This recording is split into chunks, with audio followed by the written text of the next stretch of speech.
નમસ્કાર મિત્રો આજે આપણે ગાલા અસાઇનમેન્ટ 2021 ધોરણ 10 હિન્દી પ્રશ્નપત્ર 6 વિભાગ એનું સોલ્યુશન કરવાના છીએ।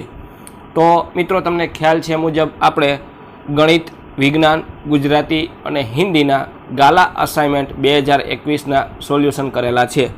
આ સોલ્યુશન તમને મારી ચેનલના પ્લેલિસ્ટમાં જઈને દરેક સોલ્યુશન તમને મળી જશે। તો મિત્રો આ સોલ્યુશન તમારે તૈયાર કરી લેવા, જેથી તમને બોર્ડની પરીક્ષામાં આવા કાંઈ પ્રશ્ન આવે તો તમે તેનો જવાબ સરળતાથી લખી શકો। તો આજે જોઈએ આપણે પ્રશ્નપત્ર 6 વિભાગ એ ગાલા અસાઇનમેન્ટ ધોરણ 10 હિન્દી। તો વિભાગ એ છે આપણો ગદ્ય વિભાગ છે।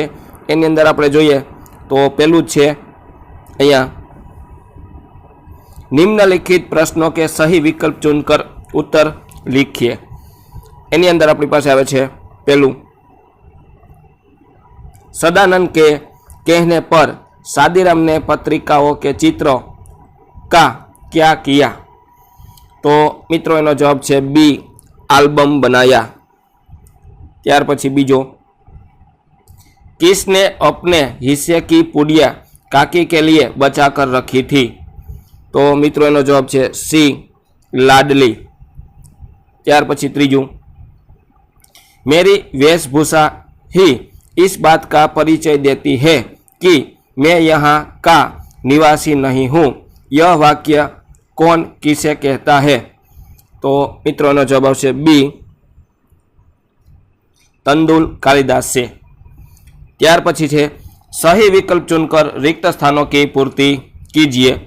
एमा चौथू, सुधा मूर्ति ने स्वयं को खाली जगह के लिए समर्पित कर दिया। तो मित्रों नो जवाब है समाज सुधारक। त्यार पछी पांचमू, बिस्मल की माँ खाली जगह पुस्तक का अध्ययन करने लगी थी। तो एनो जवाब है देवनागरी। त्यार पछी छठू, कुंदन ने काका के घर से खाली जगह चुराया। तो मित्रों एनो जवाब है अनाज। त्यार पछी આપણે આગળ વધીએ,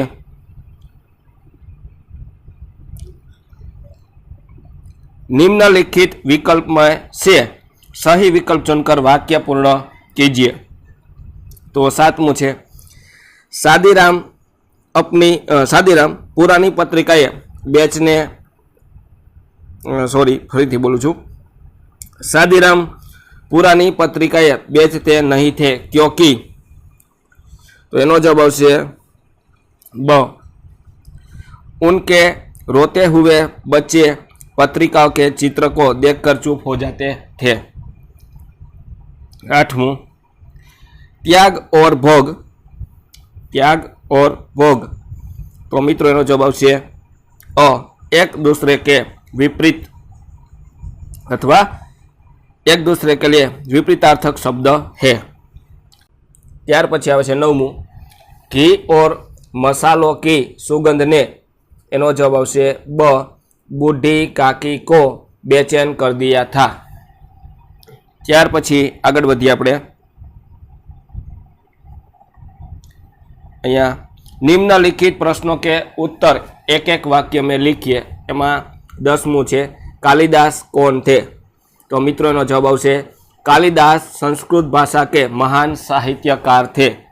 कालिदास संस्कृत भाषा के महान साहित्यकार थे। 11मू, सुधा कुलकर्णी ने कहाँ से अस्पतालों में उच्च तकनीकी चिकित्सा उपकरण उपलब्ध कराए?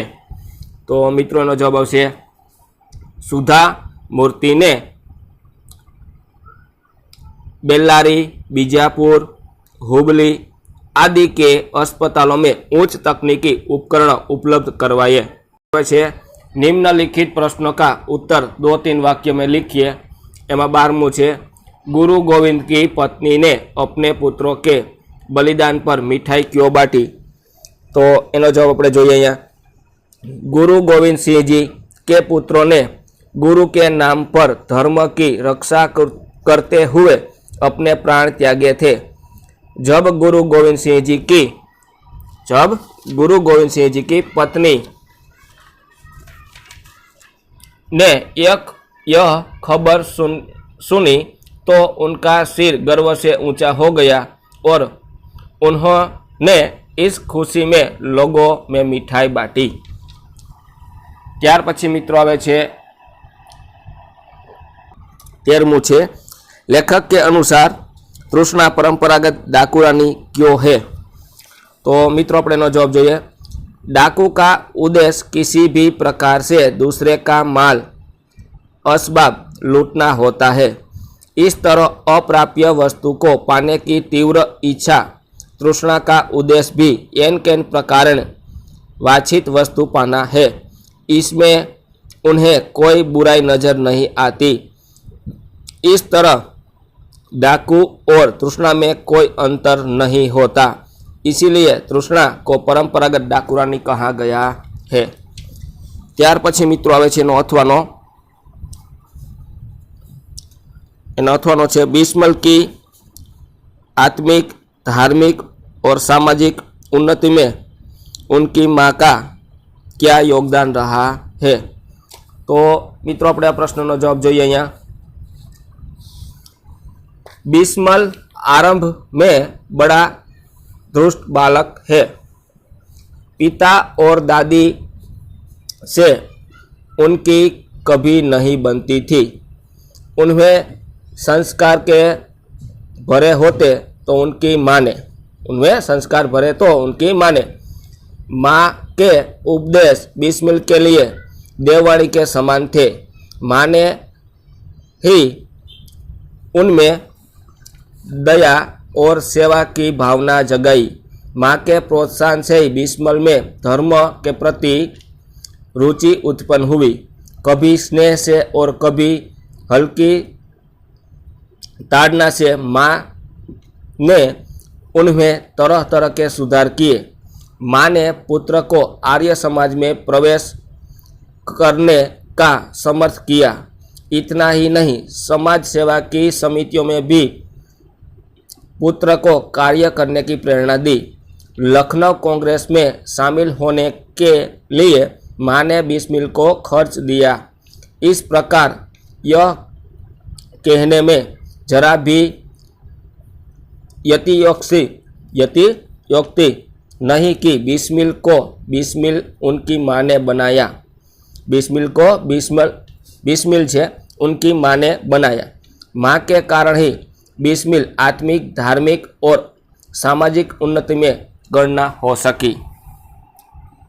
ત્યાર પછી મિત્રો આપણે આગળ વધીએ तो અહીંયા છે આપણી પાસે 14મું। निम्नलिखित कथनों का आशय स्पष्ट कीजिए। 14मुं, लड़के को का बूढ़ों से स्वाभाविक विद्वेष होता ही है। तो मित्रों આપણે આ પ્રશ્નનો જવાબ જોઈએ અહીંયા। तो અહીંયા આ રીતનો છે એનો જવાબ। लड़कों और बूढ़ों के बीच पीढ़ियों का अंतर होता है। हर बात के संबंध में दोनों की सोच में अंतर होना स्वाभाविक है। अधिकांश बूढ़े किसी बात को अपने ढंग से सोचते हैं और उसके बारे में उनकी अपनी धारणा बनी होती है। हर बात को अपने ही पैमाने पर कसने का वे प्रयास करते हैं, जबकि नई पीढ़ी के लड़कों की सोच नई ढंग की होती है। इसीलिए दोनों के विचारों में टकराव होना स्वाभाविक है। इस अर्थ में लड़के और बूढ़ों में स्वाभाविक विद्वेष होता ही है। ત્યાર પછી મિત્રો આવે છે લાતો के देव बातों से नहीं मानते। तो આ પ્રશ્નનો આપણે અહીંયા જવાબ જોઈએ।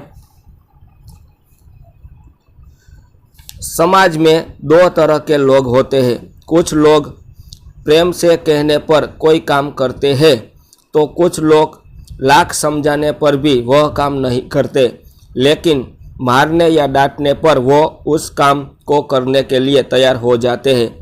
ऐसे लोग प्रेम की भाषा नहीं समझते। उनके साथ नरमी का व्यवहार न कर कड़ाई से काम लेना पड़ता है। उनके साथ उसी भाषा में व्यवहार करना चाहिए जिस भाषा में वो समझते हैं। तो मित्रों आ तो આપણું હિન્દીનું પ્રશ્નપત્રનું સોલ્યુશન प्रश्नपत्र 6 વિભાગ એનું સોલ્યુશન. તો આ રીતના મિત્રો હું પરીક્ષાલક્ષી સોલ્યુશન મૂકતો રહીશ, અને ચેનલ ઉપર ન હોય તો ચેનલને સબસ્ક્રાઈબ કરી લેવી.